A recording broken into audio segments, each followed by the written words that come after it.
காயாரோகணேஸ்வரர் திருக்கோவில் மூவராலும் தேவார பாடல் பெற்ற திருத்தலம் நாகப்பட்டினத்திலிருந்து 2 கிலோமீட்டர் தொலைவில் அமைந்திருக்கு. தசரத சக்கரவர்த்தினால் பிரதிஷ்டை செய்யப்பட்ட சனி பகவான் சன்னதி இருக்கு.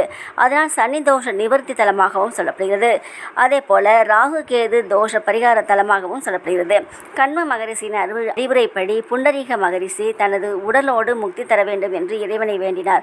அதனால் பூத உடலோடு முக்தி பெற்றார். காயம் என்றால் உடல், ஆரோகணம் என்றால் இணைத்துக் கொள்ளுதல் அப்படின்னு பேரு. அதனால் இறைவனுக்கு காயாரோகணேஸ்வரர் என்ற பெயர் வந்தது. அகத்தியர், ஆதிசேஷர், வசிஷ்டர், மார்க்கண்டேயர் வழிபாடு செஞ்சிருக்காங்க. அம்பாளின் 5 ஆட்சி பீடங்கள்ல இதுவும் ஒன்று. அம்பாள் நீலாயதாட்சி என்ற பெயரோடும் கழுந்தடன் கன்னி என்ற பெயரோடும் காட்சி தராங்க. ஈசன் சுந்தர விடங்கர் என்ற பெயரோடு காட்சி தராரு. விடங்கம் என்றால் ஒளியால் செதுக்கப்படாதவர் என்பது பொருள். இந்த கோவில்ல அன்னை கன்னியாகுமரி பகவதியை போலவே கன்னி பெண்ணாக காட்சி தராங்க. அதனால் அவருக்கு உதவியாக துணையாக நந்தியை அனுப்புகிறாரு ஈசன். ஆனால் நந்தியோ அனுதினமும் ஈசனை தரிசனம் செய்ய வேண்டும் என்றார். உடனே ஈசன் அம்பாள் சன்னதியில் இருந்தபடியே தன்னை வணங்கலாம் அப்படின்னு சொல்றாரு. அதனால அம்பாள் சன்னதியில் இருந்தபடியே நந்தி தனது கழுத்தை முழுமையாக திருப்பி கொண்டு சிவன் சன்னதியை பார்த்தபடி இருக்கிறது. நந்தி தனது இடது கண்ணால ஈசனையும் வலது கண்ணால அம்பாளையும் பார்த்தபடி இருக்கிறது. அதனால்தான் இந்த நந்திக்கு இரட்டை நோக்கு நந்தி அப்படின்னு சொல்றாங்க. அம்பாள் சன்னதி தேர் வடிவத்தில் அமைந்திருக்கு.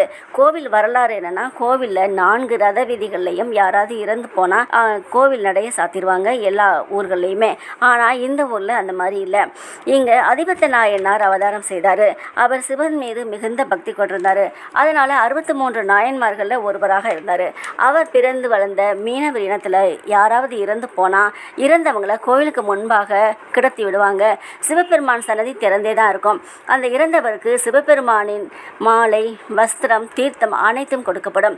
சிவன் அருளால் முக்தி பெற்ற அதிபத்த நாயனாருக்கு மரியாதை தரும் விதமாக சிவன் சார்பாக இந்த மரியாதையை இன்றளவும் செய்துட்ருக்காங்க.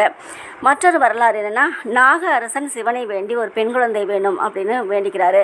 அதன்படி ஒரு பெண் குழந்தையும் பிறக்குது. 3 தனங்களோடு பிறந்த அந்த குழந்தையை நினைச்சு மனவேதனை கொண்டாரு. ஆனால் உரிய நேரத்தில் அது சரியாகிவிடும் அப்படின்னு ஈசன் சொல்றாரு. அதுபடி சூரிய வம்சத்து அரசன் ஒருவன் வந்தபோது அவளது 3வது தனம் மறைந்தது. அதனால் சூரிய வம்சத்து அரசனுக்கு திருமணம் செய்து கொடுக்குறாங்க.